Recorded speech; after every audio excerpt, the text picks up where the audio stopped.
All right, shalom, everybody. Welcome back to the channel. And as y'all can see by the title today, we're going to get into some deep stuff today. We're going to get into some real stuff today. We're going to get into some stuff that needs to be brought out. After this video, it should be no more confusion on who the tribe of Gad is, on who the True Gadites is, on who the true Northern Kingdom is, man. It shouldn't be no more confusion. Because what's going on right now is y'all camps playing confusion of faces, right?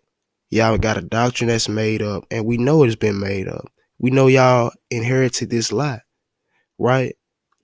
But we see now, we here in 2020, we got all this information on who our true people is, yet y'all still pushing this chart. I don't know what you feel me? What are y'all gaining from it? All right. I don't know what y'all getting from telling these lies, but it has to come to an end. So this is what this video today is about. Showing y'all who the true sons of God is. So let's get straight to it. We're going to start this off by jumping to Genesis chapter 46 and verse 16. We're going to read on the sons of Gad, all right? And it says, and the sons of Gad, Zephon, and Haggi, and Shuni, and Esbon, and Eri. So remember this name, Eri, and Aradi, and Areli. So remember those three names, but specifically Eri, because that's going to be real important. So let's continue on. Now, I told y'all to remember that name, Eri, because we see it right here. This is Agul Eri, the Holy Land, courtesy of whatever's below that. My bad, let me go back. But let's go ahead and read this right here, what I got for you. This is taken off a website. It says, sometime in the Middle East, famine struck, and Jacob moved with his family and about 70 other relations to Egypt. But before then, Joseph, which was the 11th son of Jacob, had already been sold to Egypt by his brothers, where he was made governor general under a king Pharaoh. As time goes on, when the Pharaoh that knows Joseph died, they started suffering persecutions from the hands of Egyptians. But Eri, remember that name, but Eri, the 5th son of Gad, foresaw the danger, persecution, and wickedness coming, and he decided to leave in time with his two younger brothers, Aradi and Areli, with one of his half-brothers. They traveled through Ethiopia, Sudan, and down towards West Africa, through River Nile, and landed at a place known as Agulere today, throughout Amambala River and Anambra State, around 1305 BC. We are not told how long their voyage took to get to their promised land. What we were told is that Eri and his group was divinely instructed to make the confluence of Izu and Amabala rivers their final destination. They would move into their hinterland and make a settlement in the present-day Agulere. It was here that Eri lived and died. Meanwhile, Eri's children was Agulu, the eldest son, who took over for his father after his demise. It was him who appended the name of his father Eri to his name and founded Agulu Eri, by calling the settlement where his father Eri and he, Agulu, lived. Agulere. Eri is said to be the original legendary cultural head of the Umu Eri groups of the Igbo people. Eri established a community in the middle of the Anambra River Valley at Eri Aka in Agulere, where he married two wives. Eri established a community in the middle of Anambra River Valley at Eri Aka in Agulere. Eri established a community in the middle of Anambra River Valley in Agulere, where he married two wives. Now keep this in mind. Everywhere that they talking about where they settled at is in modern day Nigeria, particularly in Igbo land, right? So we have a little history. We see that it is said that Ire was one of the ones who left before the Exodus happened. He took him, his brothers, and some companions, and they fled.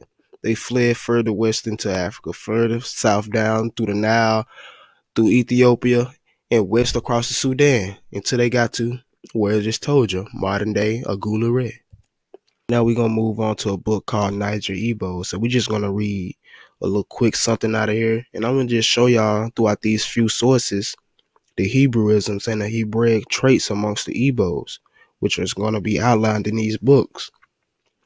But this is on page 411, and it reads, while presenting the following notes on some similarities between the Israelites and the Igbos, I am quite suspicious that they do not exalt the subject. Further investigation may prove interesting and some comparative value. Over 20 years ago, I wrote to any contemplating residents in the Igbo country, particularly those to be associated with native affairs. I would recommend a careful study of the Levitical law. To any contemplating residents in the Igbo country, particularly those likely to be associated with native affairs, I would recommend a careful study of Levitical law. In many ways, the affinity between native law and the Mosaic system is remarkable. So right here, out the bat, have a source outlining the similarities and the remarkableness between the native law of the Igbos and the Levitical law, right? How it compares to the Levitical law and how it also compares to the Mosaic system. So let's continue on. Now I'm going to jump to the Hebrewisms of West Africa, and it's going to basically say the same thing of what we just read, just a little bit more. All right. But right here it says, amongst the Igbo people, there is a distinct recognition of a supreme being, beneficent in character, who is above every other spirit, good or evil. He is believed to control all things in heaven and in earth, and dispenses rewards and punishments according to the merit. All right, what does this sound like, my people? You know what this sounds like. Let's continue on. All right, it says the Igbo country lies within the recognized Negro belt, and the people bear the main characteristics of that stock. There are certain customs which rather point to Levitic influence. Here we go again with this Levitic influence at a more or less remote period. This is suggested in the underlying ideas concerning sacrifice and in the practice of circumcision. So we see here that they do sacrifices and they do circumcisions. 8th day, of course. All right, it continues on to say, the language also bears several interesting parallels with Hebrew idiom. All right, so we see these customs and these Hebrewistic traits are amongst these Igbos thus far. But let's continue on. Let's get into some archaeology. Let's get into some evidence of Hebrew ancestry.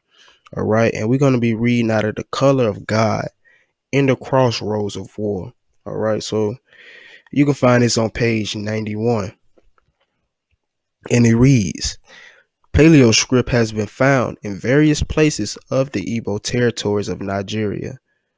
Drawings like the Mogan David, Star of David have been found in various places of Igbo land prior to missionary arrival to Nigeria. One scholar who visited Igbo land saw a swastika there and questioned how the Igbo/Hebrews could have this and be Jewish. Saw Amariel answered the question stating, This is an ancient Hebrew symbol that represents the sun. And indeed, swastikas have been found on the reliefs of ancient synagogues in Israel. No wonder the Nazis adopted this symbol to imply that they were like the sun and greater than the Star of David. A throne that's made out of stone with Paleo Hebrew inscriptions in Abu Ghad, right? In Abu Ghad, Nigeria, the palace of Gad, right? So let's continue on. In December of 1997, an onyx stone found at the palace of Abu Ghad, the traditional site where Gad's son Ere settled, was found that bore the Paleo Hebrew inscription Gad upon it. So they found in numerous of things throughout Igbo land. Let's continue on. The King Solomon Sephardic Federation confirmed the authenticity of the inscription. The stone throne is reminiscent of Gad's memorial altar in Joshua chapter 22, which they did not sacrifice upon. All right, but it brings out the scripture from Joshua right here. But we see that they found thrones within Igbo land.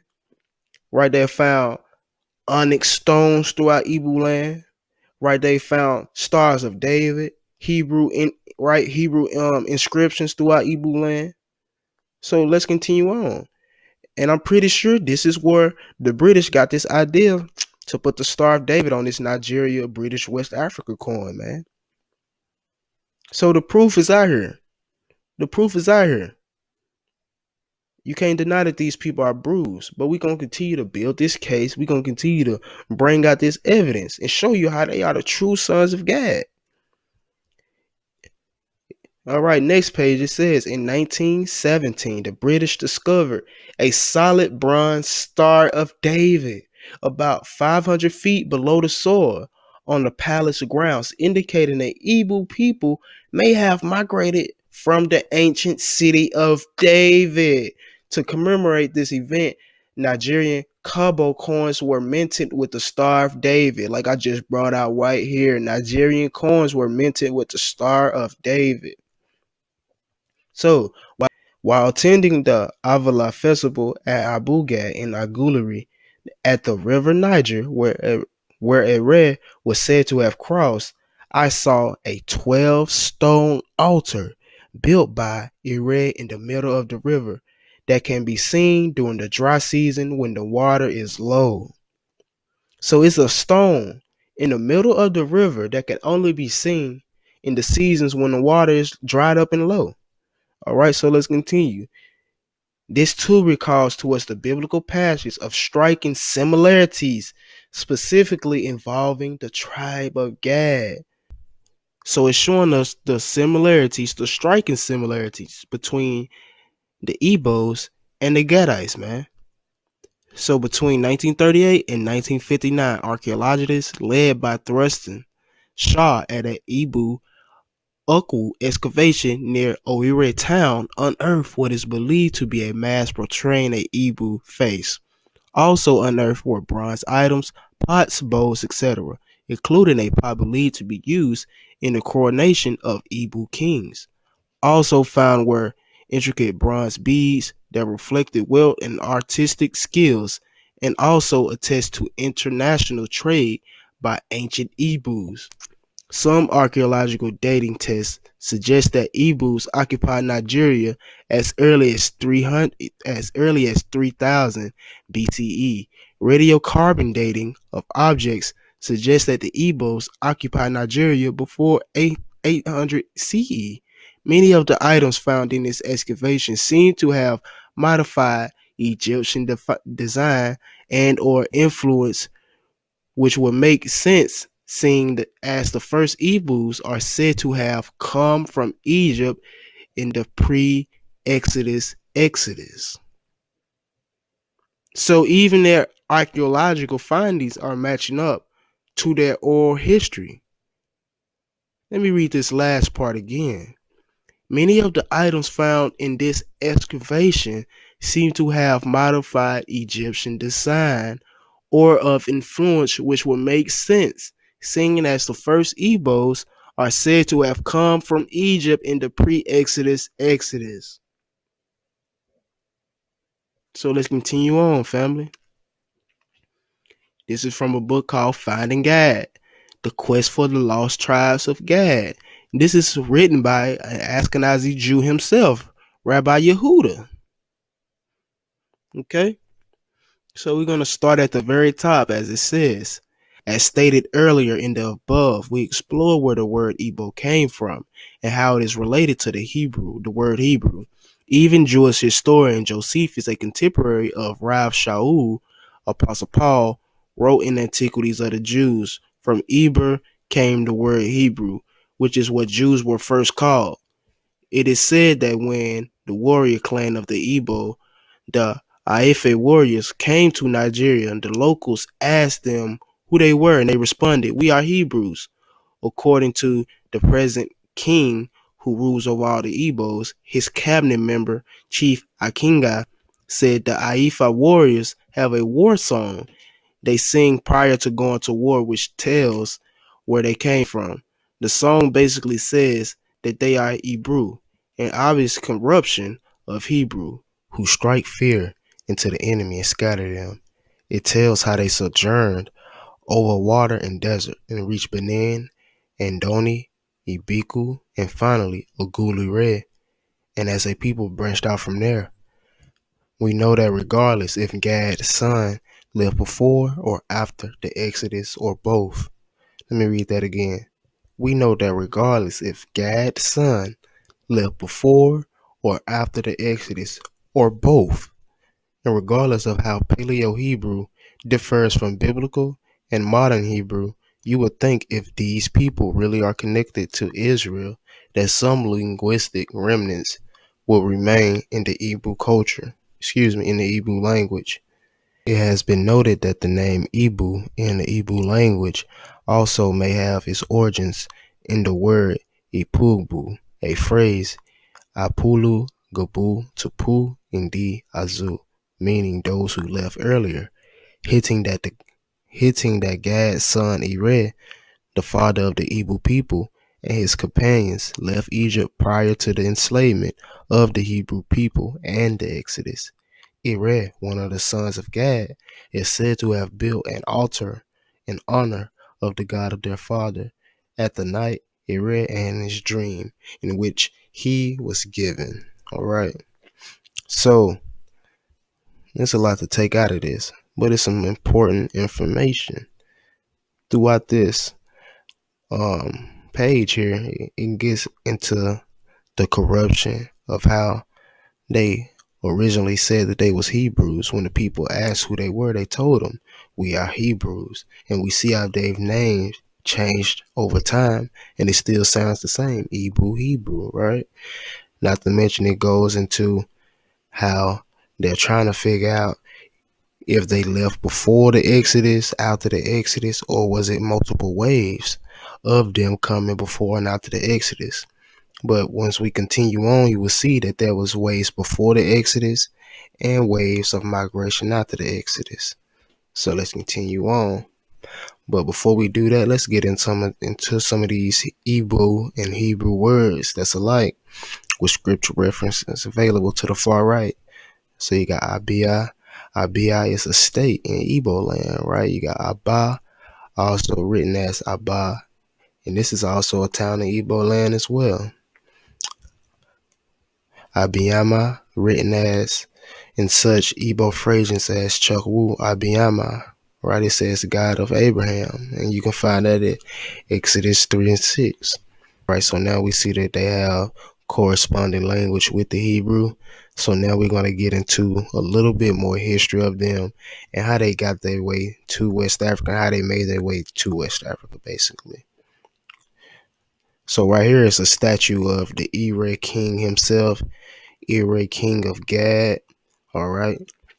So let's see what we got here. It says a large amount of the Igbo, it says a large amount of the Igbo, Hebrew Israelites are from the tribe of Gad, descendants of Eri. You will also find the tribe of Levi, Zebulun, Judah among the Igbo people. Let me read that again. You will also find the tribe of Levi, Zebulun, and Judah among the Igbo people. Many Hebrew artifacts were found among them, but were taken by the British. Many Hebrew artifacts were found among them, but taken by the British. The British found the shield of David among the Igbo people, This is what inspired them to mint the Nigerian coins with the shield of David. The Igbo people have been wearing the kippah and the talit long before they encountered the Ashkenazi converts. All right. So this is even furthermore proof on who we bringing out, who we speaking on. This is even furthermore proof that these people are who they say they are. All right. This is the second source reference we brought out on how they found Hebrew artifacts and how they took it. You think they're gonna show you these artifacts? No, they don't want to show us the truth. They just hide it and leave little paper trails. That's why we digging it up now. So let's continue on. All right. So this is from a website named shaev.org. All right. So let's read what it has. It says, the Igbo Jews of Nigeria, who call themselves the B'nai Israel, are part of the larger Igbo ethnic group. Most of the Igbo Jews live in an area which straddles the river Niger near Anambra states. All right. So let me pull this source out real quick. This is from the Jews, the Ethiopian Jews, the making of an elite, page 6, and it says, many Jews are scattered over this region, some boasting themselves of Abraham's seed, inhabiting both sides of the river Niger. Others are Asian strangers who fled hither from the desolation of Jerusalem by Vespasian, or from Judea wasted and depopulated by the Romans, Persians, Saracens, and Christians. Let me read this again. Many Jews also are scattered over this region, some natives, boasting themselves of Abraham's seed, inhabiting both sides of the river Niger. Now, for Jews to be natives to the places over there by the river Niger, they had to flee over there many years ago. Right? So they had to be inhabiting these lands for many years for them to be Jews and to be natives of a certain region other than Israel, other than Judea, other than Jerusalem. All right. So let's continue on. It says, the Igbo Jews are said to have migrated from Syria, Portugal, and Libya into West Africa around 740 CE. It is claimed that the initial immigrants were from the biblical tribes of Gad, Asher, Dan, and Naphtali. Later, they were joined by more Jewish immigrants from Portugal and Libya in 1484 and 1667, respectively. All right, so we know the Jews coming out of Portugal were who? The Spanish and Portuguese Jews of the tribes of Judah. More than likely, it was some Benjamites and Levites scattered amongst them as well, because they always was amongst each other. Not to mention, Babylon of Timbuktu tells us that one of the generals that went into Spain in the beginning was of the tribe of Simeon. He was a Jew of the tribe of Simeon, man. All right, in West Africa, and went into Spain. So these tribes been everywhere on the west coast. So let's continue on. Some of the Igbo Jews claim that the river Samban, beyond which the 10 tribes were dispersed by the Assyrians, is in Africa. In a paper disputed by the Igbo B'nai Israel Association of Nigeria, 3 possible migration routes of Jews into Africa are proposed. Now, these are the migration routes proposed by the Igbo themselves. All right, telling you how they got into Africa, telling them the different times, the different routes that they took to get into Africa and where we are today. All right, it says through migrations west from Arabian Peninsula down through Egypt, through Ethiopia, through Kenya, and through the Sudan until they got into West Africa. It says too, through the trade and travel of North African Jews within the West African kingdoms of Mali, Songhai, and the Kanem-Bornu. All right, it said this according to accounts from explorers of the region, several of the rulers of the Songhai Empire were said to be of Jewish origin. All right, we know Babylon and Timbuktu goes into the Jewish kings of Ghana of the Songhai Empire, how there was kings reigning for years, right? So we know that this Hebrew presence is over there for sure. We just got to continue to make these connections. All right, it says 3. Through Jews traveling with the Kel Tamishk trade caravans from various parts of Northeast Africa into West Africa, possible migration routes of the Jews. Okay, so we see here that these people, these Igbo people, these Bena Israels, right, these true Israelites, right, these true Northern Kingdom Jews made their way into Western Africa over many, many centuries.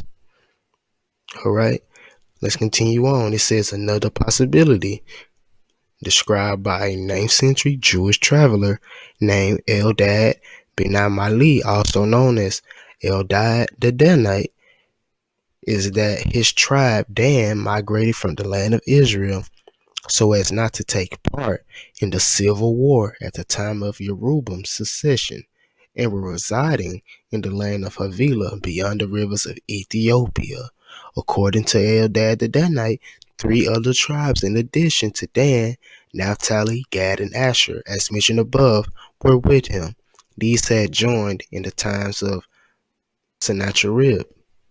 All right, so here's a map of the migration routes. We got them coming out of Egypt via North Africa, down south, right into Western Africa, right around the Niger River bend, down through Algeria, Mauritania, Mali, even down through this way, Ethiopia, Sudan, Kenya, straight west across the Sudan, all right, right across the Niger River bend, even through Spain and Portugal, right through Morocco.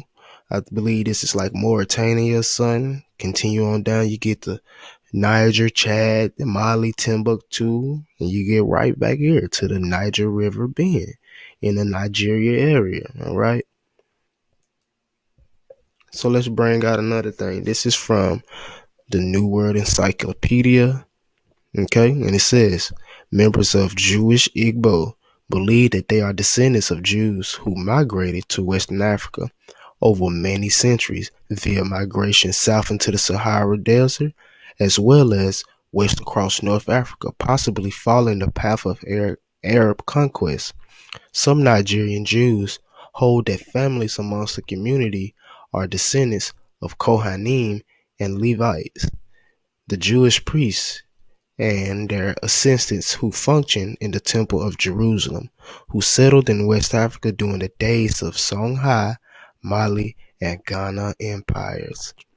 According to the Igbo lore of the Ire, Niri, and Azubulu families, Igbo ethnic groups with Israelite descent comprise the following 3 lineages.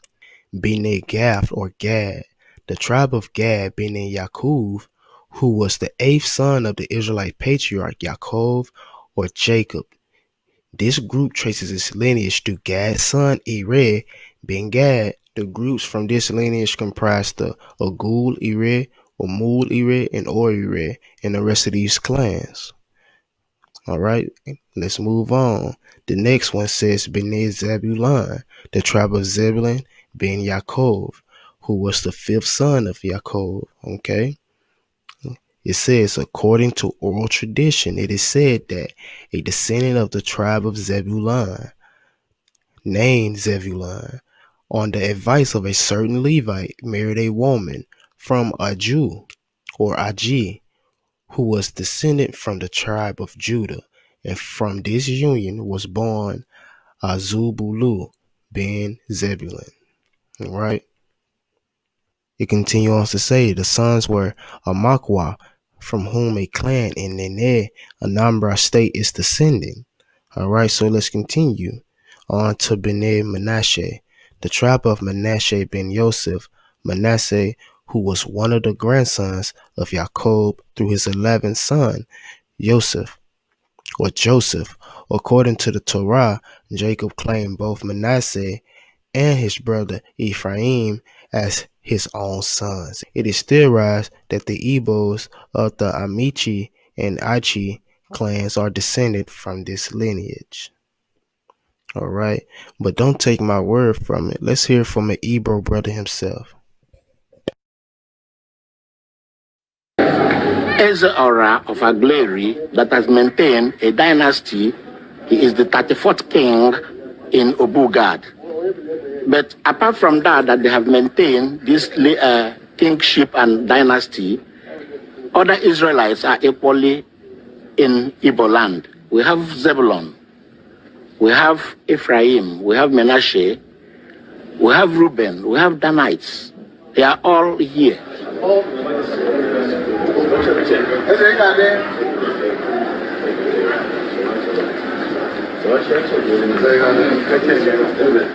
N'ibi bosi wa apụta bụ si n'aka eri Gad bụ ụmụ Israel ma ọ bụ Israel si n'ọnwa o ma ọ bụ anyị ma ọ bụ anyị si Israel na anyị na ụmụ Israel bụ nwanne Igbo adọrọ n'elu n'Yoruba ma ebe a si wa apụta Hausa ma ebe a si wa apụta na anyị na-abụ n'ọnwa Igbo adọrọ n'elu ị na-aga ị na-eme ngala n'ọnwa Chineke ka Igbo. You walk with pride because you're a child of Adonai. Ka Chineke gozie n'aba ya o. Now Adonai bless us. Shalom. Shalom. Igbos are Israelites. The question of Igbo being Israelites are not in doubt. There are evidences that Igbos are Israelites. The journey of Igbo started when the Assyrians actually attacked and exiled the 10 tribes of Israel, the northern kingdom, in 722 BC. From that period, all the 10 tribes were scattered. The bulk, according to Mazutra, were taken to Africa. So in Igbo land, you will see most of this lost. Hey man, I don't think y'all understand how serious this is and how real this is. I bet, yeah, but I don't think y'all know how serious this is. All right, the Igbos make up multiple Northern Kingdom tribes, family. It's multiple Northern Kingdom tribes dwelling throughout Igbo land and throughout Western Africa and even throughout the rest of Africa. Can't forget about our brothers in Malabar, India, Cochin, India. Can't forget about our Bantu brothers, Bantu Hebrew brothers in China, in Asia, in Europe, in the islands. But this was specifically for the Igbo brothers, man. Because y'all can't keep giving our inheritance to people that have nothing to do with us. Y'all cannot keep giving our inheritance to people that had us enslaved. Y'all cannot continue to give our inheritance to people that have their own land, that got reputations, right? Who are not treated the same as us. All right, y'all giving y'all identity to people, telling them they the tribe of Gad, when more than likely you from the tribe of Gad. African Americans have Igbo ancestry. Let me put it like this.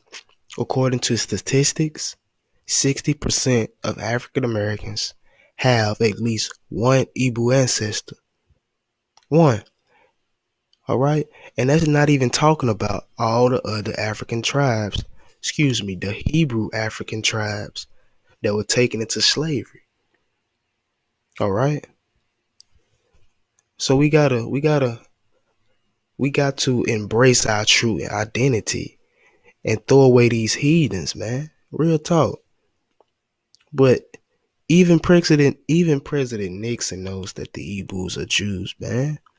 So let's bring that out real quick.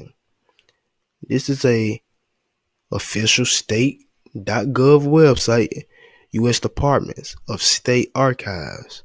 All right. So let's see what we're going to go to. This is talking about the Igbo and the Biafran wars, man. When our people was going through what they was going through over there during these wars, during these times. All right, we see right here. It says, presides over the popular support and military moral of a people, convinced that defeat means extinction. The Ebrews are the wandering Jews of West Africa, gifted, aggressive, and westernized at best, revived and resented, but mostly despised by the mass of their neighbors in their federation. Now, why are we despised? Why are they despised by their neighbors?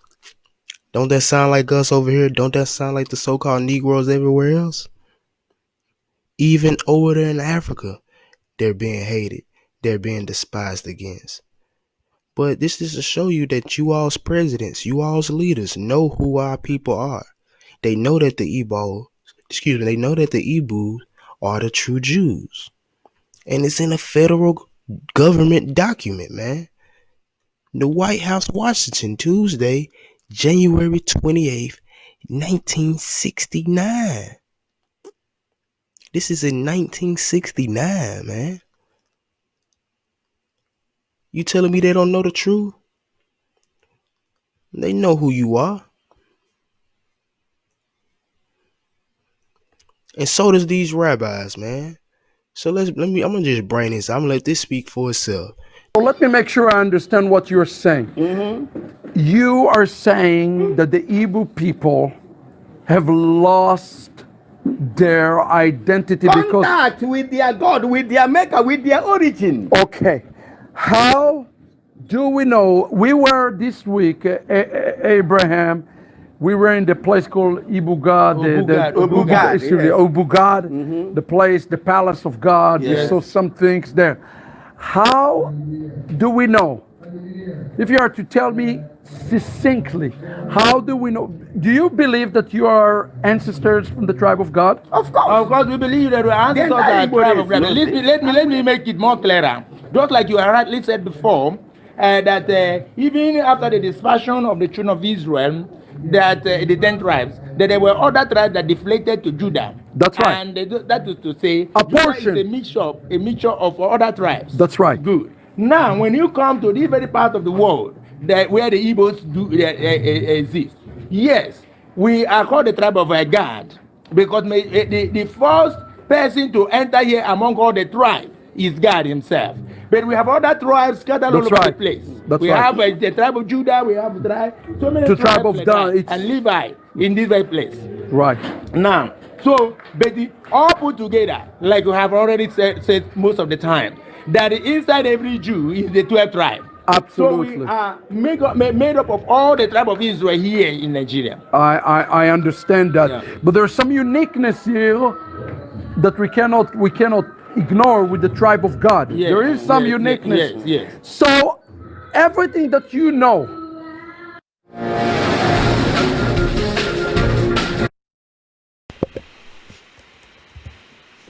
so there we go, family. He said within every Jew is the 12 tribes, because we are mixed and mingled amongst each other, and we are scattered together, man. You're not gonna find not one Mexican amongst our peoples. You're not going to find out one Native American amongst our peoples, man. At this point, that doctrine should be out of here, because we destroying that. We're proving that the Igbos are the true Gadites. They even let you know that it's more Northern Kingdom tribes amongst them, man. This is straight up folly. How long shall you discontinue from your heritage?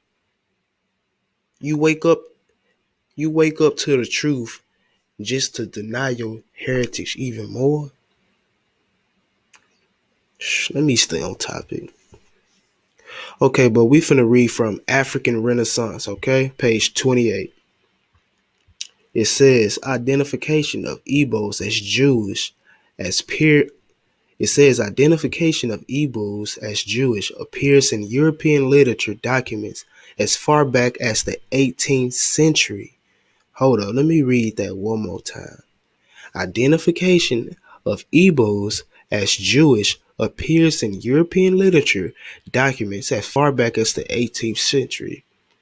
It was closely connected to the enslavement of large numbers of Igbos during the transatlantic slave trade and forced the dispersion of the enslaved. It was closely connected to the enslavement of large numbers of Igbos during the transatlantic slave trade. So their Jewish identification was closely connected to the enslavement of the large numbers of the Igbos. So they knew who they was enslaving once again. Not to mention that Igbo is a corruption of Hebrew, so they definitely knew who they were enslaving. All right? So let's continue on.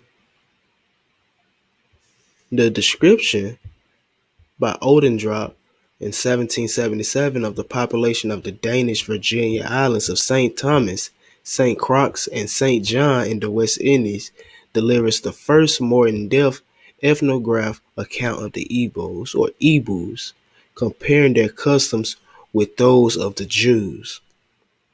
So our peoples was in the West Indies, man, doing slavery, and they was comparing their customs to the Jews. All right, so let's continue on. This link was described from an Igbo perspective in the interesting narrative in 1789, the first literary document about the Igbos by an Igbo. The author is the famous slave abolitionist Alado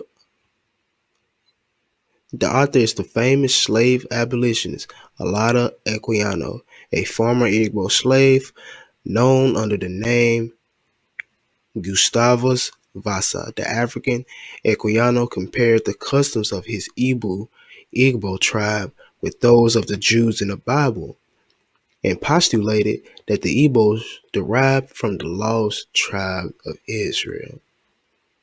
So even Alado Equiano knew who they were. He knew who he were.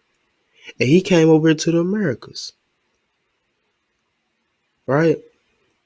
So it says the interesting narrative represents a founding document of modern Igbo identity and Pan-Africanist thought.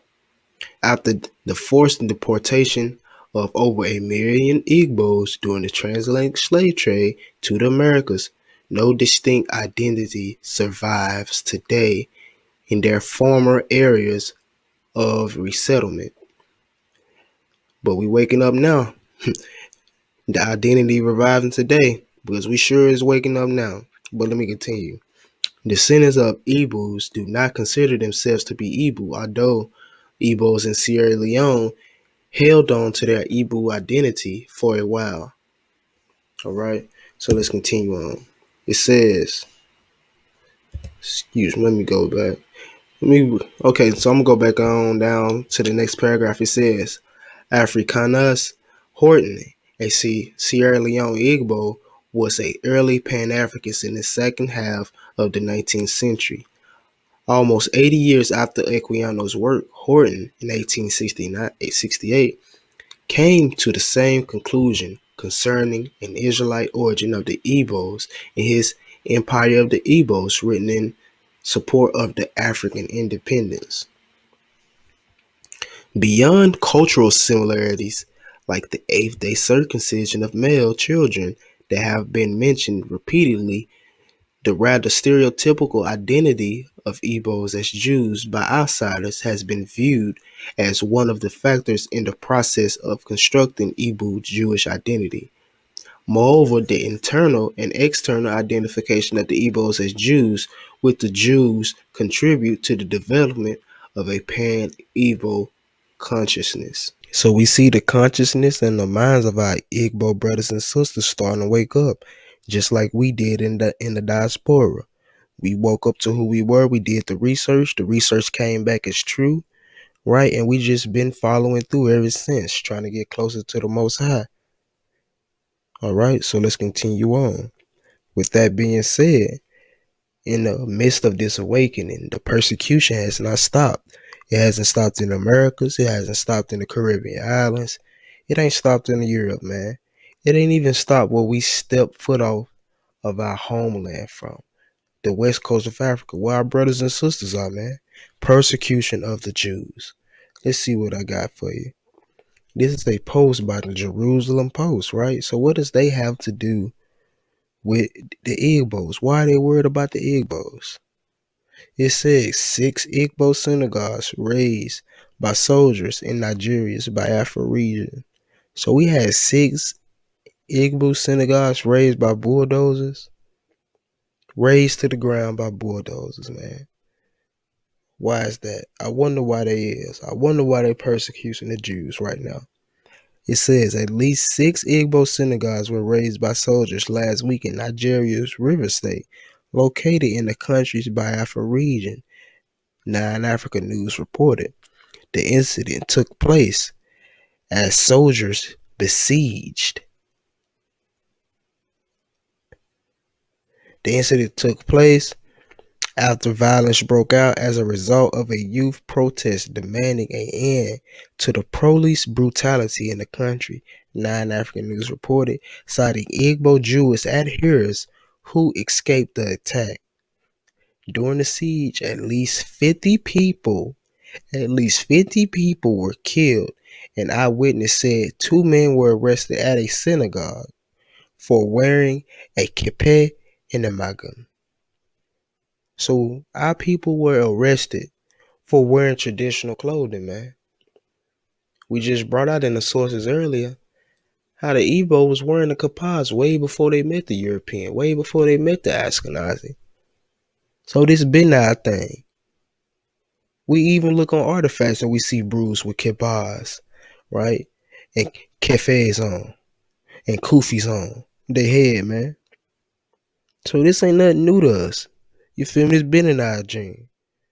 All right, it says the Biafra region is mostly populated with Igbo ethnic group, the majority of which are Christians according to the forward. Many Igbo believe they are descendants from the lost tribe of Israel and include Jewish practices amid those of their own religion. However, some smaller groups identify as Jews themselves. Complaining for the secession of the former Eastern region of Nigeria is a group called the Indigenous Peoples of Biafra, which is led by an exiled activist who identifies as Jewish. All right. So this activist in this group is a Jew or Igbo. The group has been outlawed. Kanu called for the release of Kanu called for the release of the 2 who were arrested and condemned the attack of the Jewish adherents. He additionally tweeted last Wednesday about the destruction of the synagogues. He wrote, "Our synagogue, pillar of true synagogue, has been brought down with bulldozers. The very biggest synagogue in all of Biafra. Very sad indeed." Excuse me. It says, the consequences for the persecution of Biafran Jews, what will be desired and swift. Enough said. And there go the bulldoze. Here go the synagogue. Bulldoze to the ground, man. So the persecution ain't gonna stop. It's just gonna ramp up on a worldwide scale, man. Because we scattered everywhere. Man, we finna be getting persecuted everywhere we at. Everywhere the Israelites scatter to. Everywhere the so-called Jews scatter to, man, we gonna be getting persecuted. Like we been being persecuted, like we been being targeted. So we should see this truth coming to pass. And we should see this truth being spoken to you today. These are the true Gadites, family. These are our true brothers.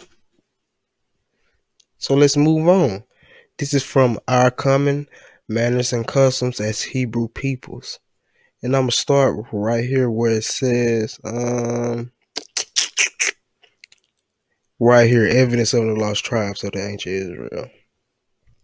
It says, I first saw information on this claim of common genealogy in a old geopolitical atlas published around 1933 in the University of Oxford University, United Kingdom in 1990.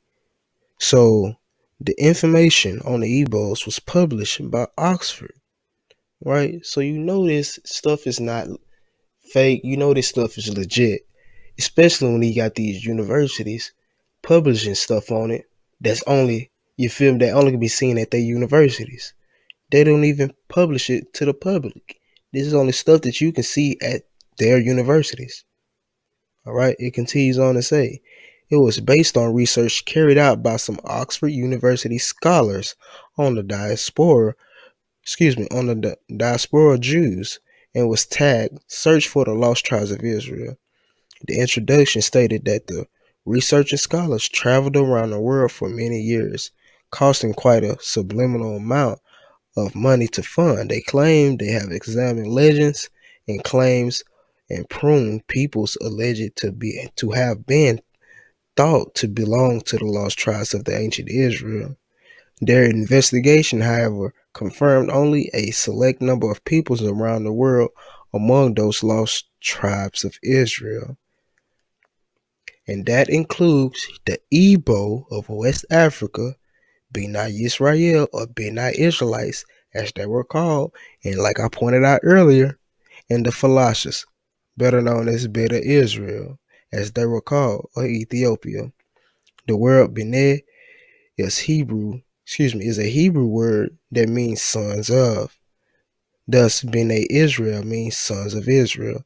I came across this atlas when I was a research student at the University of Oxford, and the atlas showed that as far back as 1933, the world scholars had concluded that the Igbos of Nigeria and the Falashas of Ethiopia are descendants of Jacob. Let me read that one more time. It says,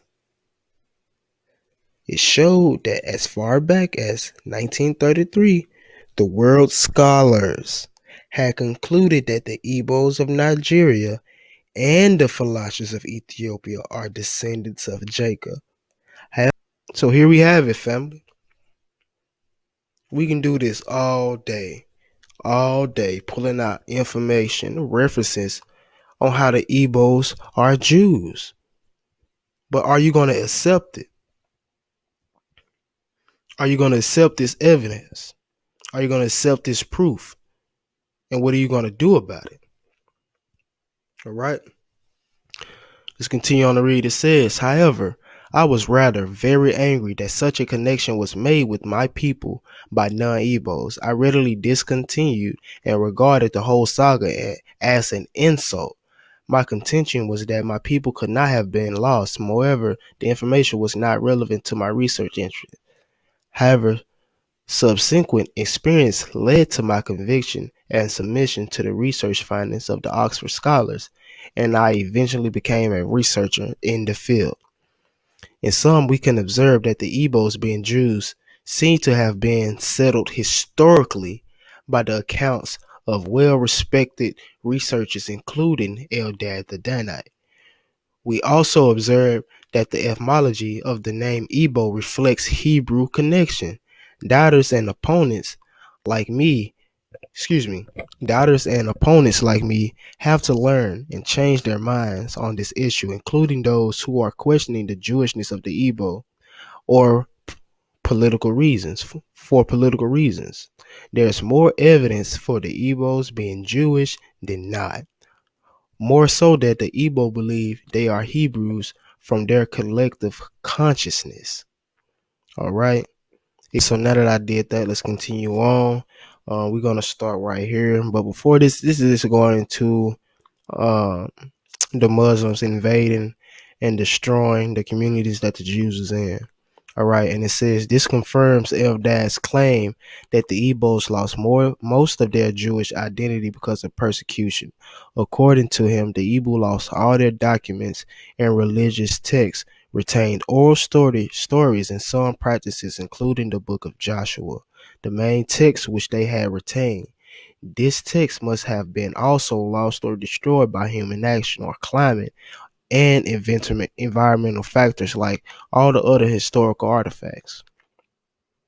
Okay? Together. It says, thus we can confidently extrapolate that we know as the Igbo land today is occupied by these immigrants who came to constitute the Igbo peoples.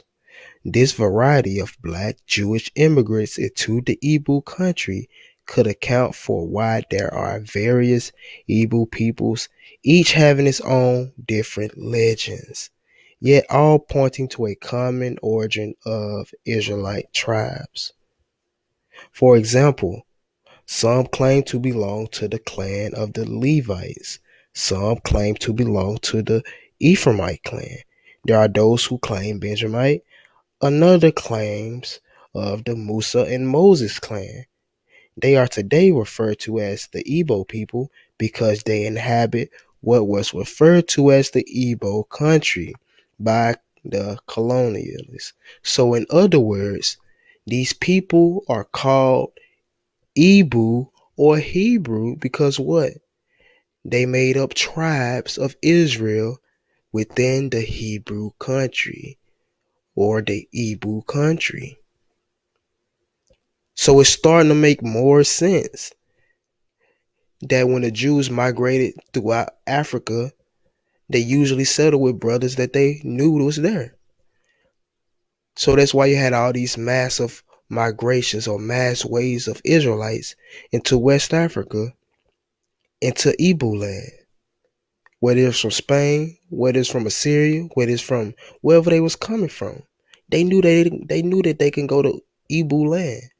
That's why if you look at the Igbo population, it's 42 million just in Nigeria. And that's not even counting the diaspora. Right? So let's continue on. It says the colonial masters also created boundaries, demarcations, and divisions as they are till today. This place variously spelled Hebrew, Hebrew, and later Igbo country by different colonial missionaries and early native writers includes all of the land of former eastern region. Today we know that the Igbo peoples also occupy lands beyond the river Niger into parts of present-day Kogi, Benue, Ondo, and Rivers Cross River and other places. The other parts of what became Nigeria as democrated by colonialists were called Hausa country to the north and Yoruba country to the west. The Jews from different parts of what became Africa, north, south, and west, must have been attracted to settle on the fertile coast of the river Niger, and from here moved into the hinterland, spreading all over the area that became Igbo land. So the Jews would come and they would settle along the river Niger, just like the source said all the way back in the beginning. Jews on both sides of the Niger River, boasting to be the seed of Abraham. So when we think of Igbo, make sure the first thing that come to your mind is Hebrew. Hebrew. Because amongst the Igbo peoples or the Hebrew peoples, there's multiple tribes of Israel. And within Igbo land, aka Hebrew land of West Africa, there can be found multiple tribes of Israel. That's why I say we putting the glue together, family. You got to build this up, source by source, reference by reference, case by case. All right? And it continues on to say, regarding the Egbos to be Jewish, not just Hebrews, Eldad the Danite, in his recollections of the Jewishness of the Egbos, went further to state that the ancient Egbos in Africa had an entire body of scriptures, except the book of Esther and Lamentations. According to him, the Igbo knew nothing of the Mishnah and the Talmud. Rather, they had their own Talmud, which contained all the Jewish laws, but in the name of the biblical Joshua. These Jewish laws included perhaps what present-day Western scholars have identified as whatever this word is. Eldad described a specific law on killing animals for food, which is strictly kosher. According to him, due to frequent hostilities from enemies of the Hebrew Jews, notable Muslim and Christian rulers, the Ebrews lost all inherited important documents because they were forced to be in constant movement, and many of these scriptures were also destroyed by these enemies. Consequent upon the experience of threat to life and property, and for fear of extermination as people, according to Eldad, the Igbo Jews practiced their faith in secret and could only retain the history of their origins and religion practices in memory. An example of a common word that lives today is perhaps the word apotu.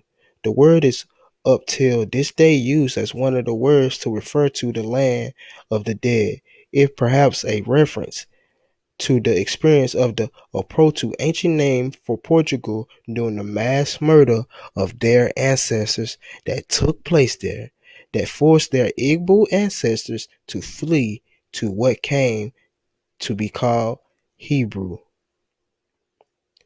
also spelled Hebrew, and today Igbo country. So now that we brought all this information out on the Igbos, right, having their own scriptures, not knowing nothing about no Mishnah, not knowing nothing about no Talmud, right? How they was always on the run, and how they documents and scriptures and everything, artifacts got lost over time because of the persecution and their enemies destroying it, man. So we know that these peoples are Brews. We know that they are Danites. We know that they are Gadites. And we know that there's other tribes and clans scattered amongst them in Hebrew land.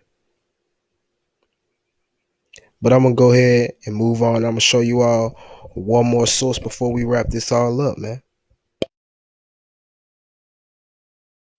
Something I need to reissue from my heart to the king and for his cabinet members. Obi m chọrọ isite n'ala ala obi mụ wee gwa eze ya na ndị ya na-ese achị. And it's a simple word. Ihe ahụ bụ ihe dị mfe. But it's come from the deepest place in my heart. Mana nke bụ eziokwu bụ na o si n'ala ala obi m n'imiri ime obi m na-apụta. And I just want to say, Achọrọ m ikwu sị, how sorry we are. Anyị chọrọ ikwu sị biko na o wutere anyị. As Jewish people, Dị ka ndị Juu anyị bụ. that we've forgotten about our brothers. Na anyị onwe anyị bụ ndị Juu chefuru ụmụnne anyị. And I want to stand before the mighty one of Israel before Shabbat. Achọrọ m iguzo n'iru dike nke Israel tupu anaba na Shabbat na-ekwu ya njọrọ ikwu ugbu a. And say, please forgive us. Na anyị na-asụ n'ụmụnne anyị bụ ndị Igbo, biko gbaghara anyị na anyị eme ihe anyị kwesịrị ime dị ka mba nye unu bụ ụmụnne anyị. Do you accept my humble forgiveness apology? Unu nabatara arịrịọ a nrịọrọ. Thank you. It's Ebe unu nabatara. deeply. Now that's all I wanted to bring out, but I just wanted you to show you that these rabbis really know that these are our people. And if they didn't know they was our people, why are they issuing apologies? Why are they studying our people? Why are they spending so much time around our people? Why is the title of his video named Prophetic and Shocking? Rabbi addresses the king of the tribe of Gad. So we know what's going on. We see what's going on, man. So at this point, we should understand what's going on. We should have eyes to see, ears to hear, man. Right? We should have a heart purified for this truth. Because that's nothing that was presented today, nothing but truth. Right? Look at these brothers and sisters. You wouldn't be able to tell that they are Igbo brothers and sisters Well, you wouldn't be able to tell that they was from West Africa until they opened their mouth and spoke to you, right? Because they look like so-called Negroes. They look like so-called African Americans. They look like so-called African descendants of slaves, right? And I know y'all wondering, why is this? Why do they look so much like us? It's because we are them and they are us. We are just those who were taken from the land, and they are us who weren't taken from the land. If you get what I'm saying. These are long lost brothers and sisters, long lost cousins, right? Long lost family members that was fortunate enough to not get taken from the land of our forefathers.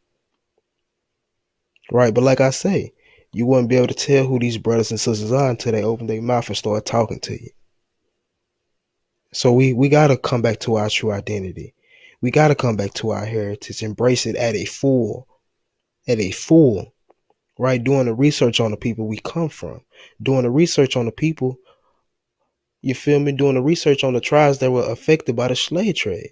Because once you get into that, you will start to realize that majority of these tribes were Israelites.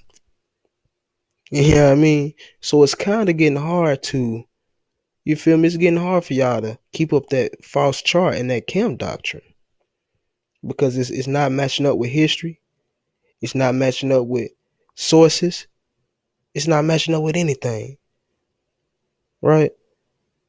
Not to mention Israel Daily, 1998, posted this article confirming that DNA testing has proved that DNA testing has proved from the Igbo that African Americans are the historical Jews of the Bible. So we've continuously showed you that these Igbos are the Gadites. So what are you going to do with this information? But I'm about to get ready and wrap it up. But before I wrap it up, I'm going to bring out one last video for you all to see, confirming the fact that Ere definitely settled in West Africa and is the father of the Igbos.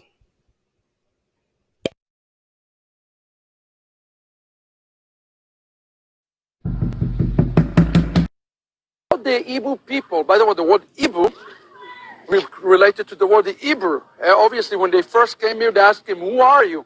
They said, "We are Hebrews." Well, they said, "Well, no, Hebrew, we are Igbos." That's how they got the name Igbo. And we are inside right now. Show them the temple of God. So remember, the 10 tribes have been exiled, and about 630 BC, they started their migration all the way to Africa. And according to the artifacts here of the Igbo people, some of this related to the tribe of God, the people of God. And this is a place that is a memorial for the tribe of God and for the people of God. So this is an ancestry that is not as important to them. It's important to every Jewish person.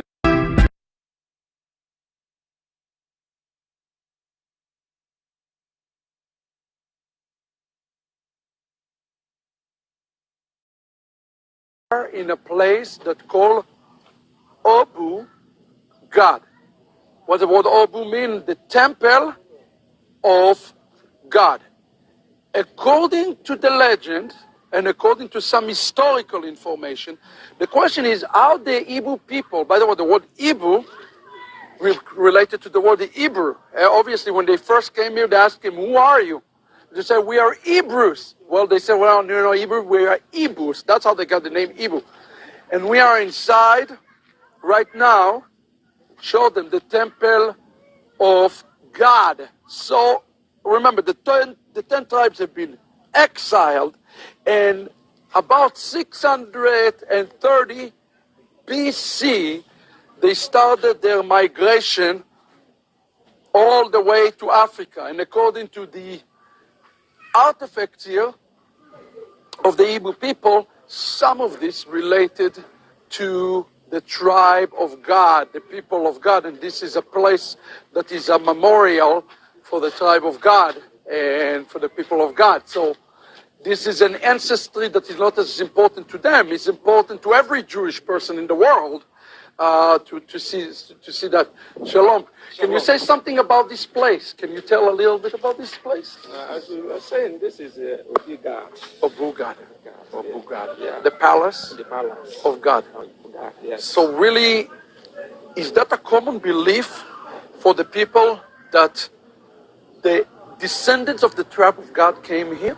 Exactly. Exactly, right? Yes, that's true. Which is not far-fetched. The 10 tribes have been exiled Yeah. and they settled here. They settled. So tell me, this place here, I notice on this place, absolutely amazing. This All right, family. So there you have it.